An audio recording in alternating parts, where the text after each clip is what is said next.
Negotiation যেতে পারতো, ইনকোয়ারিতে যেতে পারতো, সমস্ত কিছুকে সম্পূর্ণরূপে অগ্রাহ্য করে ইন্ডিয়া ইউনিল্যাটারালি আজকে যেই কাজটা করলো সেই ব্যাপারে কিন্তু কোনো ডাউট নেই, কোনো দুই পক্ষ বা বোথ সাইডিজম করার কোনো সুযোগ নেই। ইন্ডিয়া আজকে কোনো পাকিস্তানি সামরিক ঘাঁটিতে হামলা করেনি। আজকে পাকিস্তানি জার্নালিস্ট যেটা বলছিলেন, তারা হামলা করেছে মসজিদে, তারা হামলা করেছে কতগুলো মহল্লাতে, এবং ইন্ডিয়া অ্যাটলিস্ট পাকিস্তানি সাইডের বক্তব্য অনুযায়ী আজকে একজন ঘুমন্ত শিশুকে হত্যা করেছে 1:45 রাতে। এবং ডক্টর নিজাম সাকিব, আপনি তো আন্তর্জাতিক বিষয়ে পর্যালোচনা করেন, সো এই যে ভারত এবং পাকিস্তান কনফ্লিক্ট এন্ড তার যে আপনার ভবিষ্যৎ, এটাকে আপনি কিভাবে দেখছেন? জি ধন্যবাদ। আমি আজকের ঘটনাটার আগে খুব কুইকলি একটা রান ডাউন দিতে চাই, যেটা আমার আগের বক্তারা বলেছেন। পেহেলগামে যে ঘটনাটা ঘটলো, একটা টেররিস্ট অ্যাটাক হলো এবং সিভিলিয়ান অনেকে নৃশংসভাবে নিহত হলেন। তারপর ইন্ডিয়া ক্লেম করলো যে এটার পিছনে পাকিস্তান দায়ী এবং পাকিস্তান এটা অস্বীকার করলো। এবং কাশ্মীরের যে স্বাধীনতা আন্দোলন অথবা কাশ্মীরের যত রকম সহিংসতার ইতিহাস, সেটার দিকে আমরা যদি তাকাই, পাকিস্তান কিন্তু সবসময় এভাবে নিজেকে ডিস্টেন্ট করেছে এমন না। এর আগে কিন্তু পাকিস্তান বিভিন্ন রকম ডিপ্লোম্যাটিক এবং নৈতিক সমর্থন দিচ্ছে এই কথা বলে এসেছে। তো এবার যেটা আমরা দেখলাম, এত দ্ব্যর্থহীনভাবে পাকিস্তান যে সরাসরি বললো এটা তারা ডিনাই করলো এবং সেই সাথে বললো যে এটা হচ্ছে এক রকমের ফলস ফ্ল্যাগ অপারেশন, সেটা আমি বলবো এক রকমের বড় ধরনের একটা ছেদ ছিল। এবং রিসেন্ট সময়ে পাকিস্তানের ভিতরে যেভাবে কাশ্মীর লিঙ্কড ফাইটাররা বিভিন্ন কারণে নিহত হচ্ছিলেন বা অপঘাতে মারা যাচ্ছিলেন, সেগুলোর দিকে কিন্তু পাকিস্তান মিলিটারি একরকমের ব্লাইন্ড আই দেখাচ্ছিল আর কি, মানে দেখেও না দেখার ভান করছিল। সো সেদিক থেকে দেখলে আমার মনে হয় না যে পাকিস্তানের এই মুহূর্তে কোনো রিজলভ ছিল এই ধরনের একটা ঘটনার সাথে জড়িত হওয়ার, ডিপ্লোম্যাটিক্যালি বা মিলিটারিলি যে কোনো দিক থেকেই বা হিস্টোরিক্যালি এটার প্রেসিডেন্সের সাথে আমি কোনো মিল পাই না।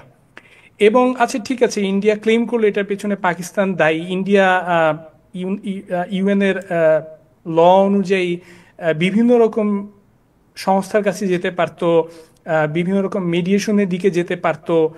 Article 33 of the UN charter সেটা এই ধরনের ঘটনাকে ডিপ্লোম্যাটিক্যালি রিজলভ করার জন্য একরকমের অব্লিগেশন তৈরি করে মেম্বার স্টেটদের প্রতি। সেদিকে যেতে পারতো, নেগোসিয়েশন যেতে পারতো, ইনকোয়ারিতে যেতে পারতো। সমস্ত কিছুকে সম্পূর্ণরূপে অগ্রাহ্য করে ইন্ডিয়া ইউনিল্যাটারালি আজকে যেই কাজটা করলো সেই ব্যাপারে কিন্তু কোনো ডাউট নেই, কোনো দুই পক্ষ বা বোথ সাইডিজম করার কোনো সুযোগ নেই। ইন্ডিয়া আজকে কোনো পাকিস্তানি সামরিক ঘাঁটিতে হামলা করেনি। আজকে পাকিস্তানি জার্নালিস্ট যেটা বলছিলেন, তারা হামলা করেছে মসজিদে, তারা হামলা করেছে কতগুলো মহল্লাতে, এবং ইন্ডিয়া অ্যাটলিস্ট পাকিস্তানি সাইডের বক্তব্য অনুযায়ী আজকে একজন ঘুমন্ত শিশুকে হত্যা করেছে 1:45 রাতে।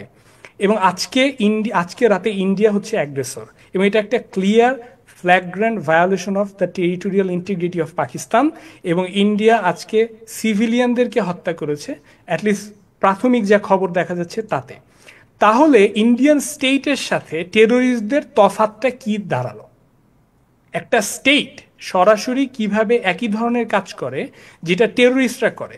অবশ্য নরেন্দ্র মোদীর হাতে গুজরাটের সেই 1000 নিরপরাধ মুসলমান হত্যার মধ্য দিয়ে যেই হত্যাযজ্ঞ আমরা শুরু হতে দেখেছি উপমহাদেশে, সেটার সাথে আমি কোনো ডিফারেন্স পাই না। এবং উপমহাদেশের বাইরেও যেমন এক্সট্রা জুডিশিয়াল কিলিংয়ের যে অভিযোগ খালিস্তান মুভমেন্টের লিডার সেই হরদীপ সিং নিজ্জারের বিরুদ্ধে উঠেছে কানাডায়, যার ফলশ্রুতিতে আমরা দেখেছি কানাডা ইন্ডিয়ান ইন্টেলিজেন্স চিফ কে বহিষ্কার করেছে কানাডা থেকে।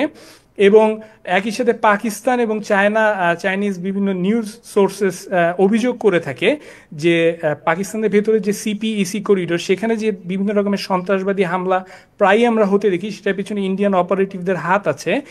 সেই একই সাথে আমরা দেখতে পাই বাংলাদেশে নিষিদ্ধ ঘোষিত একটি ছাত্র সংগঠন এবং তার অভিভাবক সংগঠন, তার নেতা কর্মীরা ইন্ডিয়ায় আশ্রয় নিয়ে বাংলাদেশে অগ্নিসংযোগ, হত্যা এইসবের উস্কানি দিয়ে ভিডিও বক্তব্য দিতে পারেন। আমাদের আগে একজন বক্তা অলরেডি বলেছেন যে বিজেপির নেতা টিভিতে সরাসরি বলছেন যে পাকিস্তান এবং বাংলাদেশকে তারা গাজা বানাবেন। তো এই ঘটনাগুলোর আমি সবগুলোকে একটার সাথে আরেকটা কানেক্টেড মনে করি এবং আমি অ্যাগ্রি করি এটা পুরোপুরি একটা পলিটিক্যালি মোটিভেটেড ঘটনা। এবং আজকে এই ঘটনার মধ্যে দিয়ে ইন্ডিয়া যা করলো সেটাকে আমি বিচ্ছিন্নভাবে দেখতে চাই না সেই ঘটনাগুলোর সাথে, যেগুলো হচ্ছে আমরা দেখেছি মণিপুরে, আমরা দেখেছি ইন্ডিয়ার আরও বিভিন্ন রাজ্যে যেখানে সকল ধরনের মাইনরিটি, যেমন খ্রিস্টিয়ান অসংখ্য চার্চের উপরে হামলা হতে দেখেছি আমরা। জাস্ট গত বছর আমরা 800-র অধিক হামলা হতে দেখেছি বিভিন্ন খ্রিস্টিয়ান চার্চের এগেনস্টে। মণিপুরে আমরা 175-এর বেশি মৃত্যুর খবর পেয়েছি বিভিন্ন খ্রিস্টিয়ান মানুষের উপর ইন্ডিয়ার হিন্দুত্ববাদী হামলার ফলশ্রুতিতে। তো সেটার সাথে আমি যোগ করতে চাই শেষ এই কথাটা যে এটা কিন্তু ইন্ডিয়ার আশেপাশে যে নেইবাররা তাদের ক্ষেত্রেও এই ব্যাপারটা প্রযোজ্য। কেউই কারোর সাথেই কিন্তু ইন্ডিয়ার ভালো সম্পর্ক নাই, সে হিন্দু নেপাল হোক, সে শ্রীলঙ্কা হোক, সে বাংলাদেশ হোক, সে মালদ্বীপ হোক বা পাকিস্তান বা চায়না হোক। তো এই ফলশ্রুতিতে আমি মনে করি যে নরেন্দ্র মোদীর যে হিন্দুত্ববাদী প্রজেক্ট সেটা ইন্ডিয়ার জন্য ফার্স্ট অ্যান্ড ফরমোস্ট সবচাইতে ভয়ঙ্কর এবং সবচাইতে সুদূরপ্রসারী ক্ষতির কারণ হবে বলে আমার ধারণা। Thank you so much, thank you. জি, দুটো জিনিস ক্লারিফাই করি সাকিবের জন্য। প্রফেসর সাহেব, অ্যাটাক হওয়ার পরপরই কিন্তু রেজিস্ট্যান্স ফ্রন্ট নামে একটি সংগঠন স্বীকার করে অ্যাটাকটা তারা করেছে। রেজিস্ট্যান্স ফ্রন্ট যেটা একটা অফশুট লস্করে তাইবা, আমরা জানি সেটা। ওরা প্রেস রিলিজ দিয়ে বলেছে আক্রমণটা আমরা করেছি। দুদিন পরে তারা বলেছে যে না, আমাদের ওয়েবসাইটে ভারতীয়রা ইনফিলট্রেট করেছে। দুদিন পরে ফলে দাবিটা স্বীকার করে নিয়েছে কাশ্মীরি মিলিটেন্টরা, ধরা যাক বা টেরোরিস্ট ভারতীয় বলবে এক। আর 2 নম্বর যেটা আপনি বলছেন, আপনি পাকিস্তানি দাবিটাকে রিপিট করলেন যে সিভিলিয়ান টার্গেটসকে, তা কিন্তু নয়। ভারত কি বলছে? ভারত বলছে আমরা আক্রমণ করেছি মিলিটেন্ট ঘাঁটিগুলিতে, মুজাফরাবাদে যেখানে মিলিটেন্টদের ঘাঁটি সেখানে আমরা আক্রমণ করেছি। আমরা আক্রমণ করেছি কোটলিতে যেখানে প্রুভেন মিলিটেন্ট ঘাঁটি ট্রেনিং সেন্টার আছে। আমরা আক্রমণ করেছি বাহাওয়ালপুরে যেখানে টেরোরিস্টদের মিলিটারি এস্টাবলিশমেন্ট আছে, এটা ওদের ক্লেম। ফলে মুরিদকে তারা পাঞ্জাবে মুরিদকে তারা আক্রমণ করেছে, সেখানেও টেরোরিস্টদের ঘাঁটি আছে, ভারতীয় দাবি। ফলে আপনি পাকিস্তানি দাবিটা উল্লেখ করলেন, তাকে ডিফেন্ড করলেন, কিন্তু ভারতীয় দাবিটা উল্লেখ করলেন না আপনি। ফলে আমার মানে ব্যাপারটা সঠিক মনে হচ্ছে না। মোর ইম্পর্টেন্টলি পাকিস্তান বরাবরই কাশ্মীর ভিত্তিক টেরোরিস্টদের সাহায্য করেছে, অস্ত্র দিয়েছে, ট্রেনিং দিয়েছে, এটা আমরা জানি। এটা কোনো নতুন কোনো কথা নয়। ফলে যদি ভারত স্বীকার দাবি করে থাকে যেটা টেরোরিস্টদের, পাকিস্তান নিয়ন্ত্রিত টেরোরিস্টদের হাতে ঘটনা ঘটেছে, that caries more credential than an Indian Pakistani claim যেটা আমরা করিনি। তাহলে কারা করেছে? ভারত নিজেই প্ল্যান করে নিজেকে আক্রমণ করেছে। এই টেরোরিস্টগুলি কি ভারতীয় নিজস্ব নাগরিক? ভারতীয় এদেরকে আর্ম করেছে, আর্ম করে দিয়ে যাও তোমরা আমাদের লোককে মারো। দ্যাট সিমস লিটল একটু অবিশ্বাস্য আমার কাছে মনে হয় সেরকম দাবি। না, ডেফিনেটলি আমি তো কারো মুখে কোনো কথা তুলে দিচ্ছি না। আমি বলছি ঠিক আছে, ইন্ডিয়ার দাবি হচ্ছে যেটা পাকিস্তান করেছে, পাকিস্তানের দাবি হচ্ছে যে আমরা এটা করিনি, যেটা একরকমের ছেদ। পাকিস্তান তো আগে সর্বদাই এই ধরনের ট্রেনিং দেওয়া, অস্ত্র দেওয়া, ফাইন্যান্স করা, এগুলো তো সন্দেহের অতীত, সবাই জানে। আপনি একটু আগে বলেছেন যে এটা ধ্রুব সত্য যে পাকিস্তান সিভিলিয়ান টার্গেটে আক্রমণ করেছে। ভারত সিভিলিয়ান টার্গেটে, আপনি বলেছেন ভারত সিভিলিয়ান টার্গেটে, আর আমি বলছি যে ভারত দাবি করছে তারা মিলিটেন্ট ঘাঁটিতে আক্রমণ করছে। এই কথাটা আপনি এড়িয়ে গেছেন।